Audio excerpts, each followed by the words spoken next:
آج کے سارے گاہک یہ بھگتائے گی ایک طوائف ہوتے ہوئے کسی مرد کے ساتھ دل لگی کرنے کی سزا ہے۔ تیرے اس عاشق کی اولاد بھی اسی کوٹھے کی زینت بنے گی۔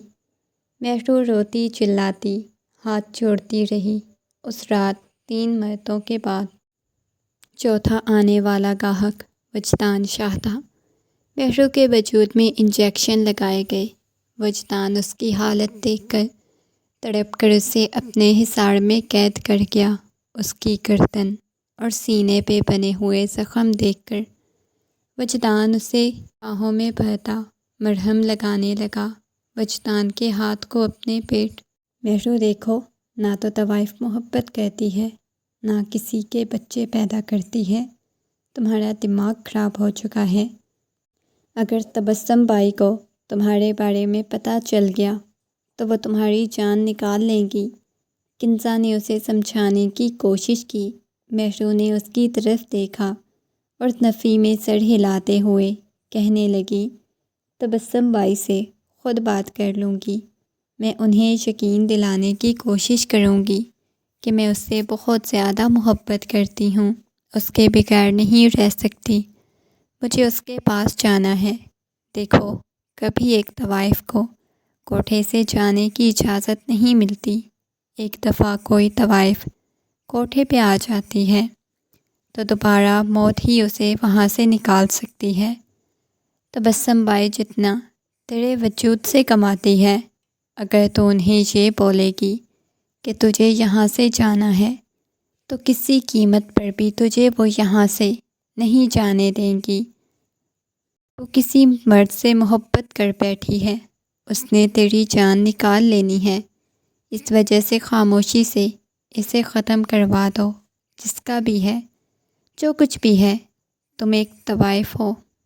یہ بات سمجھنے کی کوشش کرو۔ میں نہیں یہ سب کچھ کرنا چاہتی۔ مجھے نکلنا ہے اس گناہ کی دلدل سے۔ میں بہت زیادہ اذیت اور تکلیف سے گزر رہی ہوں۔ اس نے کنزا کو سمجھانے کی کوشش کی۔ ان دونوں کی باتیں سنتی ہوئی تبسم بائی کمرے میں داخل ہوئی اور اس نے کنزا کو سمجھانے کی کوشش کی۔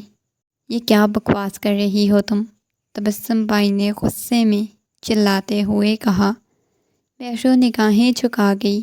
مہرو آپ سے کچھ بات کرنا چاہتی ہے، یہ کہتی ہوئی کنزا کمرے سے باہر چلی گئی۔ کیا بات کرنی ہے تجھے مہرو؟ انہوں نے غصے میں چلاتے ہوئے پوچھا۔ وہ تبسم بائی کی طرف دیکھنے لگی۔ تبسم بائی، میری بات سنیں۔ جو یہاں ہر دوسرے دن ایک گاہک آتا ہے نا، جس کے علاوہ آپ مجھے کسی کے پاس بھیجتی بھی نہیں ہیں، جو میری بہت زیادہ قیمت لگاتے ہیں، مجھے اس سے محبت ہو گئی ہے۔ میں اس کے ساتھ اس کوٹھے سے جانا چاہتی ہوں۔ میرے وجود میں اس کا بچہ پل رہا ہے۔ وہ نگاہیں جھکائے بولی۔ اس کی بات سن کر تبسم بائی نے زوردار تماچا اس کے منہ پہ رسید کیا۔ یہ تم کیا فضول بکواس کر رہی ہو؟ میں نے تجھے بولا ہے نا، جو طوائف ہوتی ہے وہ کبھی کسی مرد کی زندگی میں شامل نہیں ہوتی۔ وہ محض مختلف مردوں کے بستر کی زینت بنتی ہے۔ نہیں، مجھے یہاں سے جانے کی اجازت دے دیں۔ میں اس کے پاس جانا چاہتی ہوں۔ میں اس کے بغیر نہیں رہ سکتی۔ میرا دل بند ہو جائے گا۔ مجھے اس سے بہت زیادہ محبت ہو چکی ہے، وہ بولی۔ لیکن تبسم کو تو غصہ آ چکا تھا۔ وہ اس کو تھپڑوں سے لال کر چکی تھی۔ جتنا مارنا ہے مار لیں، بے شک میری جان نکال لیں، لیکن دوبارہ میں کسی مرد کو اپنے قریب نہیں آنے دوں گی۔ میں اپنے وجود کو اس کی امانت سمجھتی ہوں۔ مجھے اس کے ساتھ شادی کرنی ہے۔ مجھ پہ رحم کرو خدا کے لیے۔ وہ روتے ہوئے بولی۔ زبان بند کر اپنی۔ خبردار جو اپنی زبان سے اس کا نام بھی لیا یا کوئی بکواس کرنے کی کوشش کی، بہت برا ہوگا تیرے ساتھ۔ یہ کہتے ہوئے تبسم بائی نے غصے میں اس کے بازو سے پکڑا۔ وہ اسے کمرے کی طرف لے کر جانے لگیں، لا کر اسے کمرے میں بیڈ پر پھینکا۔ تجھے کیا لگتا ہے کہ یہاں سے تجھے جانے کی اجازت مل جائے گی؟ تو یہ کہے گی کہ تجھے کسی مرد کی زندگی میں شامل ہونا ہے تو میں تجھے ہونے دوں گی؟ تو ایک طوائف ہے، کبھی کسی مرد کے گھر کی ملکہ نہیں بن سکتی، بلکہ صرف اس کے بستر کی زینت ہی بنتی ہے۔ یہ کہتے ہوئے وہ کمرے سے باہر آ گئی۔ اوندھی لیٹی ہوئی تھی۔ تبسم بائی نے باہر آتے ہوئے کہا، آج جتنے بھی گاہک آئیں گے ان سب کو یہیں بھیجوں گی، ان سب کو دیکھے گی تو، اس کے علاوہ کوئی اور نہیں دیکھے گی، آج سب کو چھٹی ہے۔ وہ سب حیرت سے تبسم بائی کی طرف دیکھ رہی تھیں۔ وہ اتنا کیسے برداشت کر پائے گی؟ کنزا نے ڈرتے ہوئے کہا، خبردار، تجھے درمیان میں بولنے کا کس نے کہا ہے؟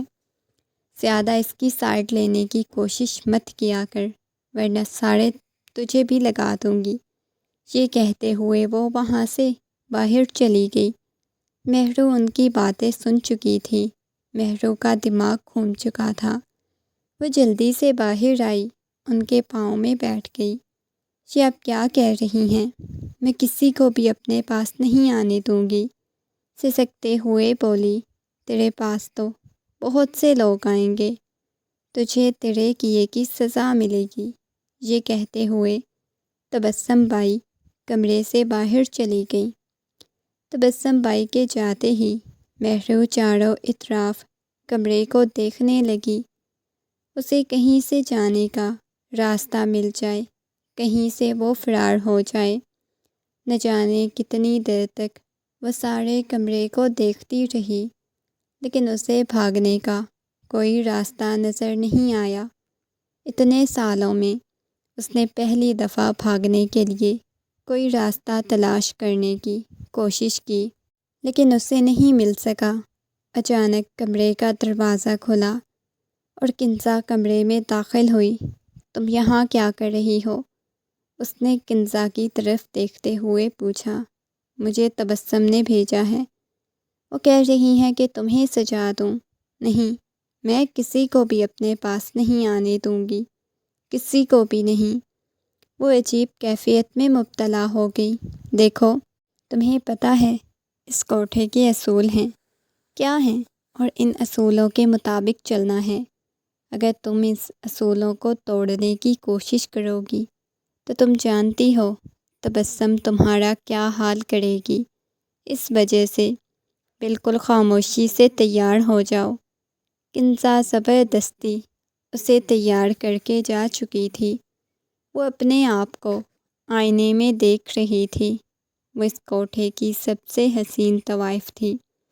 تبھی تو ایک مرد اس پہ دلہار بیٹھا، اور وہ بھی ایک مرد پہ دلہار بیٹھی، اس کا انتظار کر رہی تھی۔ آج وہ نہیں آیا، جبکہ ہر دوسرے دن آتا تھا۔ اس کے علاوہ کوئی اس کی طرف آنکھ اٹھا کر بھی نہیں دیکھتا تھا۔ اس نے اس کوٹھے پہ آنا شروع کیا تھا۔ وہ جانتی تھی اس کے علاوہ کوئی اس کے پاس نہیں آتا، کوئی بھی اسے نہیں چھوتا۔ وہ اس قدر اس کی محبت میں مبتلا ہو گئی، اسے اپنی امانت سمجھنے لگ گئی۔ یہ بات حقیقت تھی کہ وہ اس کی امانت ہی تو تھی، اور اب تو اس کے پاس بھی اس کی امانت تھی۔ ایسے میں وہ کیسے کسی مرد کو اپنے قریب آنے دے سکتی تھی؟ وہ رونے لگی، اس کا پورا وجود کپ کپانے لگا۔ اپنے بالوں کو مٹھیوں میں دبوچے ہوئے بیٹھی ہوئی تھی۔ جب کمرے کا دروازہ کھلا، ایک بڑی عمر کا مرد کمرے میں داخل ہوا۔ اسے دیکھتے ہی وہ نفی میں سر ہلانے لگی۔ دیکھو، میرے پاس آنے کی کوشش مت کرنا، میں کسی اور کی امانت ہوں، مجھے چھونے کی کوشش مت کرنا، روتے ہوئے بولی۔ لیکن وہ مرد تو ہوس کا پجاری لگ رہا تھا۔ ایسے لگ رہا تھا جیسے اس کے سینے میں جذبات ہی نہ ہوں، دل ہی نہ ہو، بلکہ اسے تو محض اپنی ہوس پوری کرنی تھی۔ چلتا ہوا بالکل اس کے پاس آ گیا، اس کے اوپر جھکتا اپنی ہوس پوری کرنے لگا، جا بجا اس پہ اپنا لمس چھوڑتے ہوئے، مکمل طور پر اسے اپنے حصار میں قید کر گیا۔ وہ روتی سسکتی ہوئی اسے دور جانے کی کوشش کرنے لگی، بار بار چلاتی رہی، چیختی رہی۔ اس نے بھرپور مزاحمت کا مظاہرہ کیا، لیکن ایک کے بعد دوسرا، دوسرے کے بعد تیسرا آیا۔ ایک ہی رات میں اتنی اذیت اور تکلیف پہنچا کے چلے گئے تھے، اس کا دل کیا وہ چیخنے لگ جائے، کسی کو جا کے بتائے کہ یہ سب لوگ اسے کس قدر اذیت اور تکلیف دے رہے ہیں۔ بیڈ پر اوندھے منہ لیٹی ہوئی تھی، پورے وجود میں اٹھتی ہوئی درد کی ٹیسیں محسوس کر رہی تھی۔ اسے اپنے وجود سے نفرت محسوس ہونے لگی، اسے گھن آ رہی تھی۔ وہ چلانے لگی، اپنے بالوں کو مٹھیوں میں دبوچے فرش پہ بیٹھتی چلی گئی۔ کیوں میں اس دلدل میں پھنس گئی ہوں؟ کتنی بری زندگی ہے۔ روتے چلاتے ہوئے اتنے درد سے چیختی تھی کہ کوٹھے کی در و دیوار تک ٹہل جاتی تھی۔ کنزا نے تبسم بائی کی طرف دیکھا جو پیسے گننے میں مصروف تھی۔ بات سنو، وہ دیکھو کتنا زیادہ رو رہی ہے، میں اسے پانی دے کے آؤں کیا؟ کنزا نے بہانہ بنایا، کوئی ضرورت نہیں جانے کی، اور یہ کون سا لڑکا ہے جو اس کے پاس آتا ہے؟ مجھے تو نہیں پتہ جس کے عشق میں یہ مبتلا ہوتی جا رہی ہے۔ کنزا نے ایک لمحے کے لیے سوچا کہ بائی کو بتا دے کہ وہ کون سا لڑکا ہے جس کی محبت میں وہ گرفتار ہو چکی ہے، لیکن اگلے ہی لمحے وہ نفی میں سر ہلانے لگی۔ نہیں بائی، مجھے تو نہیں پتہ کون ہے، میں تو خود اسے پوچھ پوچھ کے تھک چکی ہوں۔ کمبخت ماری، مجھے کچھ بتاتی ہی نہیں۔ ان کے لہجے میں سخت نفرت تھی۔ آنے دو اسے، وہ بے حسی کا مظاہرہ کر رہی تھی۔ جب اس کمرے میں داخل ہوا، آتے ہی اس نے مہرو کا نام لیا۔ مہر النساء کے کمرے میں مجھے جانا ہے، یہ کہتے ہوئے اس عورت کے پاس اس نے بیسوں والی گٹھی پھینکی، جس کے بعد تبسم بائی آگے کچھ نہیں بول پائیں، کیونکہ وہ جانتی تھی وہ جس قدر حسین لڑکی ہے کوئی بھی مرد اس کی تمنا کر سکتا ہے۔ تبسم بائی پیسے کے لالچ میں اس قدر اندھی ہو چکی تھی کہ یہ بھول چکی تھی پہلے اسے 3 مرد نوچ کے جا چکے ہیں، اب چوتھے کو وہ جانے کا کہہ رہی تھی۔ اسے بہت زیادہ غصہ آیا۔ وجدان کمرے کی طرف گیا، اسے سسکیوں کی آواز آنے لگی۔ کمرے کا دروازہ کھولا، پھر دھیرے دھیرے کمرے کا دروازہ بند کرتا ہوا فرش کے درمیان ٹوٹی بکھری حالت میں بیٹھی ہوئی لڑکی کی طرف دیکھنے لگا۔ وجدان کے دل کو کچھ ہوا تھا، وہ اسے وعدہ کر کے گیا تھا وہ مسلسل آتا رہے گا، لیکن آج وہ ایک کام کی وجہ سے بہت بیزی ہو گیا، جس کی وجہ سے وہ آج لیٹ آیا تھا۔ لیکن وجدان کا دل بہت بے چین تھا۔ اسے دیکھنے کے لیے چلتا ہوا بالکل اس کے پاس آ گیا، اسے اپنی طرف موڑا تو وہ آنکھوں میں آنسو لیے وجدان کی طرف دیکھنے لگی۔ جیسے ہی وجدان اس کے قریب بیٹھا، روتے ہوئے وجدان کے سینے سے لگ گئی۔ میرا دل بند ہو رہا ہے وجدان، مجھے یہاں سے لے کے چلو، میں اب ان کی دی گئی اذیتیں اور تکلیفیں نہیں برداشت کر سکتی۔ کیا کوئی تمہارے پاس آیا ہے؟ یوں وجدان کو محسوس ہوا جیسے کسی نے اس کے وجود سے جان نکال دی ہو۔ میں نے تمہیں منع کیا تھا، کسی کو اپنے پاس مت آنے دینا، کچھ بھی ہو جائے، کوئی تمہیں چھوئے بھی نہ۔ وجدان نے چلاتے ہوئے کہا، میں کیا کرتی، میں تو خود بے بسی کی انتہا پر پہنچ چکی تھی، مجھے بہت زیادہ بے بس کیا گیا، جس کے بعد یہ سب کچھ ہوا۔ وہ سسکتے ہوئے بول رہی تھی، تم میرا دماغ خراب کر رہی ہو، میں نے تمہیں منع کیا تھا نا۔ وہ چلاتے ہوئے بولا، اس میں میری کوئی غلطی نہیں، میں آپ کو کیسے یقین دلاؤں، میں نے کچھ بھی نہیں کیا۔ وہ وجدان کے سینے سے لگی ہوئی بالکل بکھری ہوئی حالت میں تھی۔ اسے اپنی آنکھیں بند ہوتی ہوئی محسوس ہونے لگیں۔ مجھے یہاں سے کہیں دور لے کے جاؤ۔ وجدان نے اس کی گردن پہ بنے ہوئے نشان دیکھے۔ اس کے چہرے پہ بنے ہوئے نشانات دیکھ رہا تھا جو اس بات کی گواہی دے رہے تھے کس قدر ظلم کیا گیا ہے اسے اپنے سینے سے لگائے ہوئے۔ مسلسل ہوش دلانے کی کوشش کر رہا تھا۔ وہ نیم بے ہوشی کی حالت میں جا چکی تھی۔ وجدان کی آواز اس کے کانوں میں گونج رہی تھی، لیکن وہ چاہ کر بھی وجدان کی باتوں کا جواب نہیں دے پا رہی تھی۔ بس بار بار اتنا کہہ رہی تھی کہ مجھے یہاں سے جانا ہے، مجھے یہاں سے کہیں دور لے کے جاؤ، یہاں میں مر جاؤں گی۔ وجدان کے ہاتھ کو اس نے اپنے قریب کر لیا۔ وجدان کو عجیب سا محسوس ہونے لگا، عجیب سا فیل ہونے لگا۔ وجدان نہیں جانتا تھا کب کیسے ایک طوائف کی محبت میں گرفتار ہو گیا، کیسے ایک طوائف اسے پسند آ گئی۔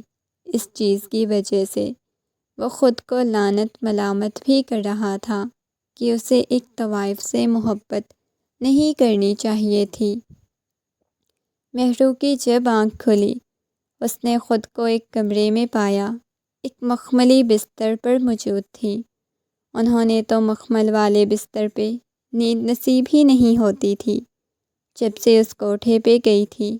ایک بند کمرے میں زندگی گزار رہی تھی، لیکن آج وہ کہاں پر تھی وہ نہیں جانتی تھی۔ اتنے عرصے بعد اس کوٹھے کو دیکھنے کے علاوہ اس نے کچھ اور دیکھا تھا، ورنہ انہیں تو باہر نکلنے کی بھی اجازت نہیں ہوتی تھی۔ روتی سسکتی ہوئی چاروں اطراف دیکھنے لگی۔ وجدان واش روم سے باہر آیا۔ اس کے بالوں سے پانی کے قطرے گر رہے تھے۔ چلتا ہوا بالکل اس کے پاس آ گیا۔ میں یہاں کیسے پہنچی ہوں؟ تم مجھے ان سے دور لے کے آ گئے ہو، وہ روتے ہوئے بولی۔ وجدان نے اسبات میں سر ہلا دیا۔ ہاں، ہمیشہ کے لیے دور لے کے آ گیا ہوں۔ میں تم سے بہت زیادہ محبت کرتا ہوں نا، وہ مسکراتے ہوئے بولا۔ وجدان یہ کہتے ہوئے اس کی آنکھوں میں سے آنسو بہنے لگے۔ ایک دفعہ پھر سے اپنے بالوں کو مٹھیوں میں دبوچے وہیں پہ بیٹھ گئی۔ میں تمہاری اصلیت جاننا چاہتا ہوں۔ تم اس کوٹھے تک کیسے پہنچی تھی؟ کیونکہ تم مجھے شکل سے کوئی طوائف نہیں لگتی، نہ ہی کوئی خاندانی طوائف ہو، لیکن کچھ تو ایسا ہوا ہے جس کی وجہ سے تم وہاں پہ پہنچی تھی۔ چلو شاباش، بتاؤ مجھے، وہ محبت بھرے انداز میں پوچھنے لگا، لیکن وہ کچھ نہیں بتا پائی۔ میرے اندر وہ اذیت اور تکلیف مت جگاؤ جو میں بمشکل اپنے اندر سے ختم کرنے کی کوشش کر رہی ہوں۔ مجھے تم سے گلہ ہے مہرو، جیسا میں نے تمہیں بولا تھا، میرے علاوہ کسی اور مرد کو تم اپنے قریب مت آنے دینا، لیکن اس کے باوجود بھی تم نے میری بات نہیں مانی۔ ایسا کیوں کیا؟ تم نے دوبارہ سے ایک رات گزاری مہر النساء۔ میں کیا کروں؟ مجھے بہت برا محسوس ہو رہا ہے۔ میں نے تم سے نکاح کیا، تمہیں اپنا بنایا، میں نے وعدہ کیا تھا میں ہمیشہ آؤں گا۔ ایک دن میں نہیں آیا۔ میں نے تمہیں ہمیشہ وہاں نہیں رہنے دینا تھا، میں نے نکال لینا تھا، اور اس دن میں اسی غرض سے آیا تھا کہ تمہیں نکال لوں گا، لیکن تم نے کیا کیا ہے مہرو؟ اس کے کندھے سے پکڑ کے اسے جھنجھوڑتا ہوا بولا۔ مہرو کو پہلی دفعہ احساس ہوا ایک طوائف کبھی بیوی بننے کے قابل نہیں ہوتی۔ پتہ نہیں کیوں وجدان، آپ کو دیکھتے ہی، آپ کی محبت حاصل کرتے ہی مجھے ایسا محسوس ہوا میرا گھر ہونا چاہیے، خوبصورت سی زندگی ہونی چاہیے، بچے ہونے چاہیے، شوہر ہونا چاہیے۔ آپ نے پہلی دفعہ ہی میرے ساتھ گناہ کرنے کے بجائے نکاح کو ترجیح دی تھی، کیونکہ میں آپ کو پسند آ گئی تھی۔ آپ کو مجھ سے محبت ہو گئی، لیکن طوائف سے کیسے محبت ہو سکتی ہے؟ مجھے خود اس بات کی سمجھ نہیں آئی۔ آپ کی محبت کو قبول کرنے میں مجھے اتنا وقت لگا۔ میں نے بہت کوشش کی۔ میں ہمیشہ اپنے آپ کو بچاتی آئی تھی۔ آپ سے ملنے کے بعد آپ نے جب مجھ سے نکاح کیا، اس کے بعد ہمیشہ میں ڈرتی تھی کبھی مجھے کسی مرد کے ساتھ رات نہ گزارنی پڑ جائے، لیکن میں ہمیشہ ڈرتی آئی، اذیت اور تکلیف سے گزرتی آئی، لیکن میں نے کبھی کسی مرد کو اپنے قریب نہیں آنے دیا۔ میں باتیں سن لیتی تھی، لیکن کل رات میں بہت اذیت سے گزری ہوں۔ وہ روتے ہوئے بولی، تم وہاں تک کیسے پہنچی؟ وہ دوبارہ سے پوچھنے لگا۔ اس بات پر مہرو نے نگاہیں جھکا لی۔ وہ کبھی بھی اس ٹاپک پہ بات نہیں کرنا چاہتی تھی، لیکن بار بار اسی ٹاپک کو چھیڑ دیتا تھا۔ پلیز، اب اگر آپ نے مجھ سے اس بارے میں پوچھنا چاہا یا آپ یہ چاہتے ہیں کہ میں اس بارے میں بتا دوں، تو پھر میں آپ کی زندگی میں نہیں رہ سکتی، کیونکہ کچھ حقیقت میں نہیں بتا سکتی۔ کچھ چیزیں ایسی ہوتی ہیں جو میرے لیے بیان کرنا مشکل ہے۔ وہ سسکتے ہوئے بولی، دیکھو، میرے بابا کا بہت زیادہ نام ہے۔ وہ ایک سیاست دان ہے۔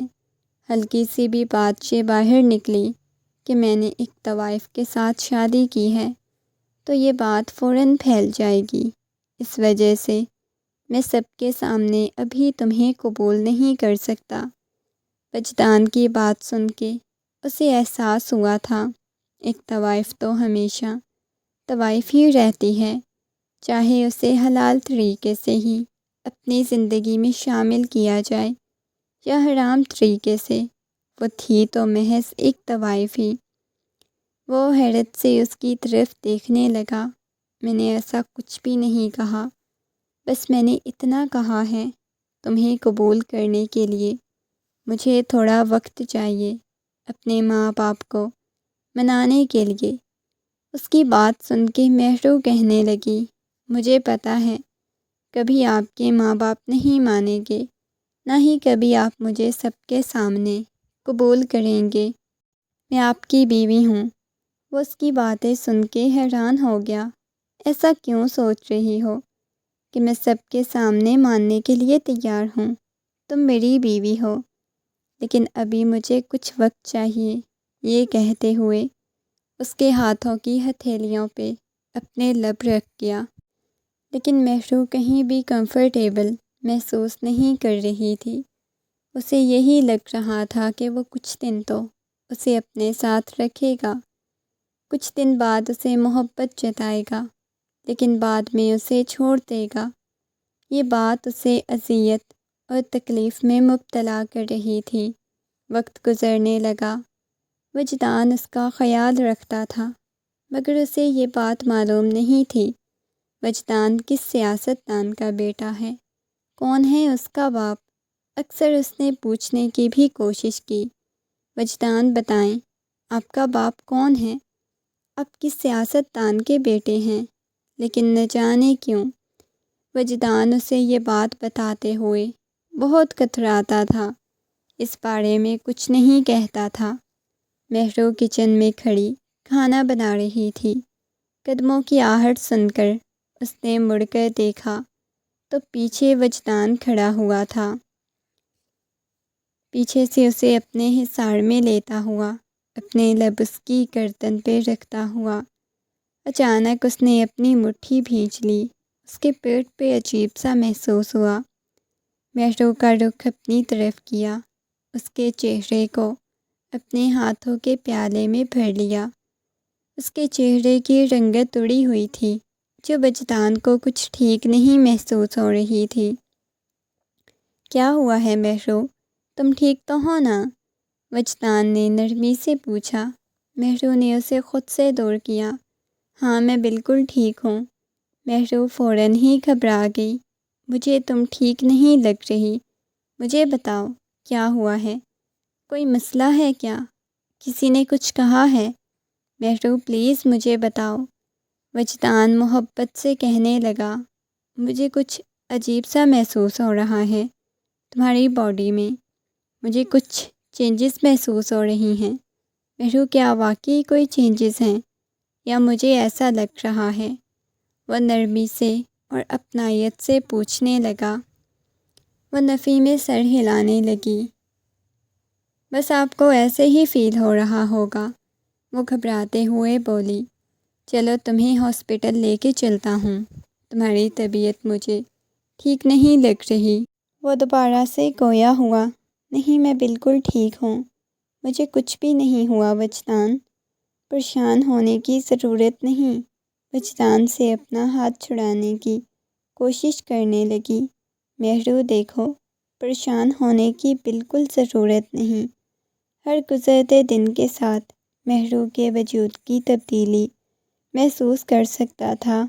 اسے اندازہ ہو چکا تھا کہ وہ ماں بننے والی ہے، مگر وہ اس بارے میں اسے بتانا نہیں چاہتی تھی۔ وہ خود بھی پریشان ہو گیا۔ اس کے پاس آیا۔ رات کا نہ جانے کون سا پہر تھا۔ مہرو کو وامٹنگ کرتا ہوا دیکھ کر وہ پریشان ہو گیا۔ چلو تمہیں ہاسپٹل لے چلتا ہوں۔ نہیں، مجھے کہیں بھی نہیں جانا۔ وہ دوبارہ سے سنجیدگی سے گویا ہوئی۔ کیوں نہیں جانا؟ تمہاری طبیعت بہت زیادہ خراب ہے۔ نہیں، میں نہیں چاہتی کہ آپ ایک طوائف کو لے کر ہاسپٹل میں جائیں۔ اگر مجھے کسی نے بھی دیکھ لیا تو بہت بڑا مسئلہ ہو جائے گا۔ کیوں؟ کسی نے کیوں دیکھنا ہے تمہیں؟ کیوں پریشان ہوتی ہو مہرو؟ مہرو کی آنکھوں میں سے آنسو بہہ رہے تھے۔ آپ کو کیا لگتا ہے کیسا محسوس ہوگا؟ کوئی مرد آپ کو کھڑا کر کے یہ کہے کہ میں اس کے بستر کی زینت بن چکی ہوں، تو کیسا آپ کو محسوس ہوگا؟ اس وجہ سے میں آپ کے ساتھ کہیں بھی نہیں جاتی، کیونکہ مجھے ڈر لگتا ہے، خوف محسوس ہوتا ہے، آپ کی عزت خاک میں مل جائے گی۔ میرا کچھ نہیں ہے، کیونکہ میری کسی کی نظر میں عزت نہیں ہے۔ وجدان اس کی باتیں سننے لگا۔ مہرو، تم ایسی فضول باتیں کیوں کر رہی ہو؟ اسے اپنے سینے سے لگاتا ہوا بولا۔ وہ بہت بری طرح سے رونے لگ گئی۔ دیکھیں، مجھے واقعی میں بہت ڈر لگتا ہے۔ اگر آپ کے بابا جان کو میرے بارے میں معلوم ہو گیا تو بہت مسئلہ ہو جائے گا۔ آپ مجھے چھوڑ دیں۔ میں پھر سے آپ کو کہہ رہی ہوں، مجھے طلاق دے دیں۔ میں واپس اسی کوٹھے پہ چلی جاؤں گی۔ اس کی بات سن کر وہ غصے میں کہنے لگا، خبردار، تم میری بیوی ہو، اور اگر تم نے دوبارہ اس خلیج جگہ پہ جانے کی کوشش کی تو میں تمہیں جان سے مار دوں گا۔ تم مرتی مر جاؤ گی، لیکن دوبارہ واپس اس جگہ پہ نہیں جاؤ گی۔ وجدان کی بات سن کر وہ نگاہیں جھکا گئی۔ لیکن مجھے جانا چاہیے، وہ سنجیدگی سے بولی۔ یہ خرافات اپنے دماغ سے نکال دو، میں تمہیں واپس جانے دوں گا، آئی سمجھ؟ یہ کہتے ہوئے وہ خاموش ہو گیا، مگر وہ مزید الجھ کے رہ گئی، کیونکہ وہ جانتی تھی وہ کچھ دن تک یہ جنون دکھائے گا، مگر دن گزرتے جا رہے تھے۔ نہ جانے اسے کون سا مہینہ سٹارٹ ہو چکا تھا۔ 2 دن ہو گئے تھے، وجدان گھر نہیں آیا اور وہ پریشان ہو گئی۔ اسے کال کرتی تو اس کا نمبر بن جاتا۔ وہ کچن میں کھڑی کھانا بنا رہی تھی، جب دروازے پہ دستک ہوئی۔ جا کے دروازہ کھولا تو سامنے کھڑے ہوئے شخص کو دیکھ کر ایک لمحے کے لیے وہ سانس لینا بھول گئی۔ سامنے کھڑے ہوئے وجدان کے بابا سائیں کو دیکھ کر اس کا پورا وجود زلزلوں کی زد میں آ گیا۔ وہ پیشانی پہ بل ڈالتے ہوئے کہنے لگے، تم یہاں کیا کر رہی ہو؟ وہ ایسے مخاطب ہوئے تھے جیسے اسے صدیوں سے جانتے ہوں۔ وہ وجدان کدھر ہیں؟ وہ پیچھے دیکھنے لگی، جیسے ابھی وجدان آ جائے گا۔ وجدان کو چھوڑو، تم یہاں کیا کر رہی ہو؟ اور تمہاری ہمت کیسے ہوئی یہاں پہ آنے کی؟ وہ غصے میں چلاتے ہوئے بولے۔ اتنے میں پیچھے سے وجدان بھی آ چکا تھا، جس کا سانس پھولا ہوا تھا۔ یوں محسوس ہو رہا تھا جیسے بہت تیز تیز بھاگتا آیا ہو۔ بابا جان، آپ یہاں؟ وہ پریشان ہو کر بولا۔ مہرو، کمرے میں جاؤ، میں تم سے بعد میں بات کرتا ہوں۔ یہ کہتے ہوئے وہ اپنے بابا جان کی طرف دیکھنے لگا۔ یہ لڑکی یہاں پہ کیا کر رہی ہے؟ جانتے بھی ہو یہ کون ہے؟ بابا جان، یہ میری بیوی ہے۔ اس سے پہلے کہ وہ مزید کچھ کہتے، وجدان نے انہیں سنجیدگی سے بتایا تو وہ حیرت سے اپنے بیٹے کی طرف دیکھنے لگے۔ اگلے ہی لمحے زوردار تماچا اس کے منہ پہ رسید کیا۔ شرم سے تمہیں ڈوب مرنا چاہیے۔ تم نے ایک طوائف کے ساتھ شادی کی ہے، تمہیں ذرا شرم نہیں آتی؟ وہ غصے میں چلاتے ہوئے بولے۔ وہ پریشان ہو گیا۔ بابا جان، کیا ہو گیا ہے؟ محبت ہو گئی تھی مجھے اس سے تو میں نے شادی کر لی۔ اس میں اتنا غصہ کرنے والی اور چلانے والی کیا بات ہے؟ وہ سنجیدگی سے بولا۔ اچھا، تمہیں یہ بات نارمل لگ رہی ہے؟ تم نے کیسی غلیظ اور ناپاک عورت کے ساتھ شادی کر لی؟ تمہیں ذرا شرم نہیں آتی؟ دماغ خراب ہو چکا ہے تمہارا؟ وہ غصے میں چلاتے ہوئے بولے۔ بابا جان، کیا ہو گیا ہے؟ بیوی ہے وہ میری۔ مہرو اور ڈر چکی تھی، کیونکہ وہ اس کے باپ کو جانتی تھی۔ نہ جانے کتنی دفعہ اسے اپنے کوٹھے پہ دیکھ چکی تھی، لیکن کبھی شخص کے پاس نہیں گئی۔ یہ بات اسے سکون میں مبتلا کر چکی تھی، لیکن آنکھوں میں سے آنسو بہے جا رہے تھے۔ وہ جانتی تھی جس نے سکون کے دن گزارے تھے وہ گزار لیے تھے۔ اب اس کا باپ مہرو کو وجدان کی زندگی سے نکال دے گا۔ یہ بات مہرو کو بہت زیادہ تکلیف دینے لگی۔ وہ اسے بہت محبت کرتا تھا، بہت ٹوٹ کے چاہتا ہے۔ وہ اپنے باپ سے جھگڑنے لگا۔ وہ میرے بچے کی ماں بننے والی ہے، خبردار جو آپ نے مجھے اسے دور جانے کا کہا۔ دیکھو وجدان، میں تمہیں جائیداد سے آگ کر دوں گا، تمہیں ایک پھوٹی کوڑی بھی نہیں دوں گا جائیداد سے، اگر تم نے اس لڑکی کا انتخاب کیا۔ ٹھیک ہے بابا جان، کر دیں۔ ایک گھر تو میرے نام ہے، وہ تو کبھی بھی آپ مجھ سے نہیں لے سکتے۔ جاب میں ویسے کرتا ہوں، مجھے آپ کی جائیداد چاہیے بھی نہیں۔ مجھے معلوم تھا آپ یہی کریں گے، تو مہرو کے ساتھ یہاں سے کہیں دور جانا چاہتا ہوں۔ مجھے آپ کی جائیداد نہیں چاہیے، حرام کی بنائی ہوئی جائیداد۔ وہ غصے میں چلاتا ہوا بولا۔ وہ اپنے بیٹے کی طرف دیکھنے لگے۔ انہیں بالکل بھی امید نہیں تھی کہ ان کا بیٹا ان کے ساتھ اس قسم کی بات بھی کر سکتا ہے۔ وجدان، وہ غصے میں چلاتے ہوئے بولے۔ بابا جان، میں نے بولا ہے، میں نے مہرو کا انتخاب کر لیا ہے، بدلے میں چاہے مجھے ساری دنیا کو چھوڑنا پڑے، میں چھوڑنے کے لیے تیار ہوں، لیکن میں مہرو کو بالکل نہیں چھوڑوں گا۔ میں اسے بہت زیادہ محبت کرتا ہوں، بہت ٹوٹ کے چاہتا ہوں، اور آپ یہ خوش فہمی اپنے دل سے نکال دیں کہ کبھی مہرو کو میں خود سے جدا کروں گا۔ میری جان بستی ہے میری مہرو میں، آپ جا سکتے ہیں یہاں سے۔ اس نے اپنے باپ کا بازو پکڑ کے انہیں گھر سے نکال دیا اور خود کمرے میں آیا۔ جیسے ہی کمرے میں داخل ہوا، مہرو ڈری سہمی سی صوفے کے پاس بیٹھی ہوئی روئے جا رہی تھی۔ مہرو، تمہیں کیا ہوا ہے؟ اس کے پاس آ کر بیٹھ گیا۔ آپ مجھے چھوڑ دیں گے نا؟ تم پاگل ہو گیا؟ ان کے ساتھ تھوڑی نہ لڑائی کر رہا تھا، کبھی بھی نہیں چھوڑوں گا۔ محبت کرتا ہوں تم سے بہت زیادہ، لیکن آپ مجھے کیسے قبول کر سکتے ہیں؟ ایک مرد کے لیے آسان نہیں ہوتا ایسی عورت کو اپنی زندگی میں قبول کرنا، جس کی ایسی زندگی ہو، جس کا ایسا ماضی ہو۔ ہاں مانا مہرو، یہ بہت مشکل ہے، دل پہ پتھر رکھ کے تمہیں قبول کرنے کے برابر ہے، لیکن کیا ہے نا، محبت اندھی ہوتی ہے، اور اتنی شدید تم سے محبت ہو گئی ہے، میں بھول چکا ہوں میں کیا ہوں، مجھے کچھ نہیں چاہیے۔ تمہیں پتہ ہے مجھے بہت شوق تھا جائیداد کا، پیسے کا، عیاشیوں کا، لیکن سب کچھ ختم ہو چکا ہے۔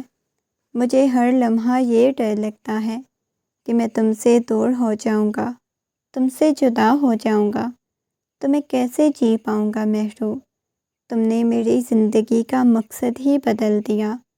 مجھے تم سے بہت زیادہ محبت ہے، بہت شدید محبت ہے، بے انتہا محبت کرتا ہوں۔ وہ مہرو کے ہاتھوں کو دوبارہ اپنے لبوں سے لگاتا ہوا بولا، اور مہرو حیرت سے اس جنونی مرد کو دیکھنے لگی۔ مہرو جب سے اس کی زندگی میں شامل ہوئی تھی، تب سے وہ کافی حد تک بدل گیا تھا۔ وہ وجدان جو پہلی دفعہ غصے اور سنجیدگی میں وہاں پہ آیا تھا، پہلی دفعہ اس نے دیکھا، تو وہ ہر چیز اس کی آنکھوں کے سامنے گھومنے لگی، آنکھوں میں سے آنسو بہنے لگے، اسے اپنی آنکھوں کے سامنے ہر چیز گھومتی ہوئی محسوس ہونے لگی۔ مہرو کیا ہوا ہے؟ مہرو کی گال کو تھپ تھپاتے ہوئے بولا، مگر مہرو آنکھیں بند کرتے ہوئے اس کے سینے پہ سر ٹکا گئی۔ جب اس کی آنکھ کھلی، اس نے خود کو ہسپتال کے کمرے میں پایا۔ چاروں اطراف کمرے کو دیکھنے لگی، پھر بے ساختہ ہی پیٹ پہ ہاتھ رکھا، لیکن اس کا بچہ کدھر گیا تھا؟ ابھی تو چند دن باقی تھے۔ وہ جلدی سے اٹھ کر بیٹھ گئی۔ اتنے میں نرس کمرے میں آئی۔ پریشان ہونے کی ضرورت نہیں، آپ کا بیبی بالکل ٹھیک ہے، آپ لیٹ ہی رہیں، ریلیکس کریں، آپ کے ہسبینڈ کے پاس آپ کا بیبی ہے، ڈاکٹر نے مسکراتے ہوئے کہا، اور نرس کی بات سن کر اس نے گہرا سانس لیا۔ اتنے میں وجدان کمرے میں داخل ہوا۔ اس کے ہاتھ میں ایک خوبصورت سا بیبی تھا جو کمبل میں لپٹا ہوا تھا۔ لا کر اس کی گود میں لٹایا، اس خوبصورت سے بچے کو دیکھنے لگی۔ اللہ نے اسے ایک بیٹے سے نوازا تھا جو بالکل وجدان کی فوٹو کاپی لگ رہا تھا۔ مہرو نے مسکراتے ہوئے وجدان کی طرف دیکھا، جو نہ جانے کتنے آنسو اس کی آنکھوں کی باڑ توڑ کر باہر آ گئے۔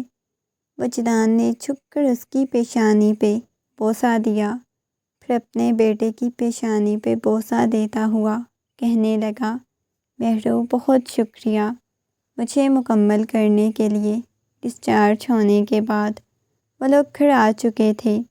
اپنے بیٹے کا بہت خیال رکھنے لگا۔ اس کی تو اپنے بیٹے میں جان بستی تھی۔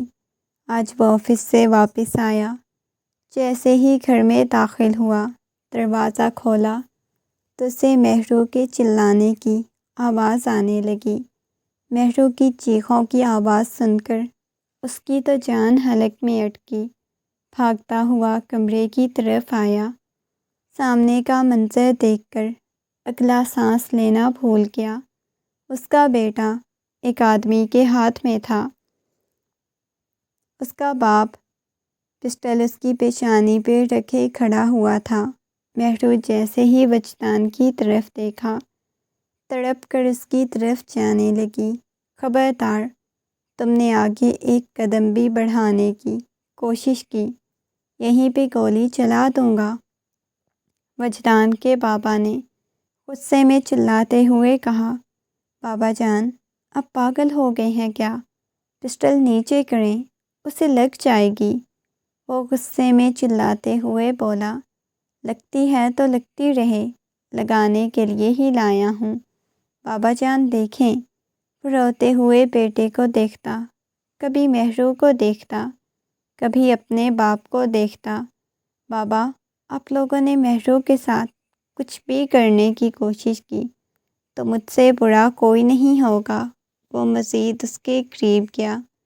وجدان بھاگتا ہوا اپنے باپ کے پاس گیا، ان کے ہاتھ سے پسٹل چھیننے لگا، مسلسل چھیننے کی کوشش کر رہا تھا، مگر وہ کبھی اپنے بیٹے کو بتانا چاہتے تھے کہ وہ بھی اس کا باپ ہے، اتنی آسانی سے ہار نہیں مانے گا۔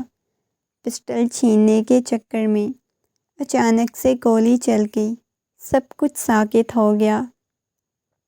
مہرو جو چیخ رہی تھی ایک لمحے کے لیے وہیں پہ رکی، آنکھوں میں سے بہنے والے آنسو گال پر ہی ٹک گئے، منہ کھلا ہوا تھا، فرش پہ گرنے والے خون کے قطرے دیکھ رہی تھی۔ وجدان، وہ چلاتے ہوئے وجدان کے پاس آئی، فوراً سے اپنے گلے سے لگا لیا۔ وہ اس کے سہارے کھڑا ہوا تھا، بہت شدت سے اسے گولی لگی، پیٹ میں گولی لگی تھی، اس کے سہارے نیچے گرتا چلا گیا۔ وجدان کے چہرے پر تکلیف نمایاں تھی۔ اس کے بابا جان غصے میں گارڈز کو دیکھنے لگے، ایمبولینس کو کال کرو۔ وہ پریشان ہو گئے، جلدی سے وجدان کے ہاتھ کو پکڑ لیا۔ بیٹا وجدان بچے، میں تمہیں کچھ بھی نہیں کرنا چاہتا تھا۔ وجدان، ایسا کچھ بھی نہیں میں کرنا چاہتا تھا۔ ان کی آنکھوں میں سے آنسو بہنے لگے، اپنے بیٹے کے چہرے پر تکلیف کے آثار دیکھ کر وہ روئے جا رہے تھے۔ وجدان پلیز آنکھیں کھولے نا۔ وجدان کے چہرے کو وہ تھپ تھپا رہی تھی، اس کی بند آنکھوں کو کھولنے کی کوشش کر رہی تھی، جا بجا اپنے لب اس کی پیشانی پہ رکھ رہی تھی، اس کے چہرے کو چومنے لگی۔ وجدان، وہ رو رہی تھی، ایک ڈر سا تھا اس کے دل میں بیٹھ گیا، وہ وجدان کو کھو دے گی۔ ایمبولینس آ گئی، اسے ہاسپٹل پہنچایا گیا۔ کافی گھنٹے بعد وہ خطرے سے باہر نکلی، لیکن مہرو کی ابھی جان پہ بنی ہوئی تھی، روئے جا رہی تھی، رو رو کر اس نے اپنی اتنی بری حالت بنائی ہوئی تھی، اس کا حلق تک بیٹھ گیا۔ نہ جانے کتنے وقت بعد اسے ہوش آئی۔ سب سے پہلے مہرو تڑپ کر کمرے میں گئی، روتے ہوئے اس کے سینے سے لگ گئی۔ وجدان، مجھے مار دیا آپ نے ایک ہی لمحے میں، مجھے بتایا کہ موت کیا ہوتی ہے۔ میں نے موت کو بہت قریب سے دیکھا، اس کی پشت کو سہلانے لگا۔ کوئی نہیں، میں تمہیں چھوڑ کے جا رہا، اتنی جلدی تھوڑی نہ چھوڑ کے جاؤں گا۔ یہ کہتے ہوئے دھیرے دھیرے اس کے بالوں کو سہلانے لگا۔ مجھے تکلیف اور اذیت تو دی ہے نا؟ میں نے کبھی آپ کو اذیت نہیں دی، کبھی تکلیف نہیں دی، آپ نے مجھے اتنی تکلیف کیوں دی؟ روتے سسکتے ہوئے بولی۔ اس کے بابا جان بھی آ گئے، اس کے سامنے ہاتھ جوڑ دیے۔ بابا جان پلیز، وہ کمزوری سے بولا، لیٹے رہو، میں بہت شرمندہ ہوں، اگر تم نے اس لڑکی کا انتخاب کر لیا تھا تو مجھے ایسے نہیں کرنا چاہیے تھا۔ وہ خاموش ہو گئے۔ مہرو نے کبھی وجدان کے سامنے اس کے باپ کی حقیقت ظاہر نہیں ہونے دی کہ وہ کیسے انسان تھے، مگر وجدان اسے اپنی زندگی میں قبول کر گیا۔ ان کے بابا جان نے بھی ان دونوں کو قبول کر لیا۔ وہ محض اب زندگی میں ان کی خوشیاں تھیں۔ مہرو کو اندازہ ہو چکا تھا وہ اسے کتنی شدید محبت کرتا ہے۔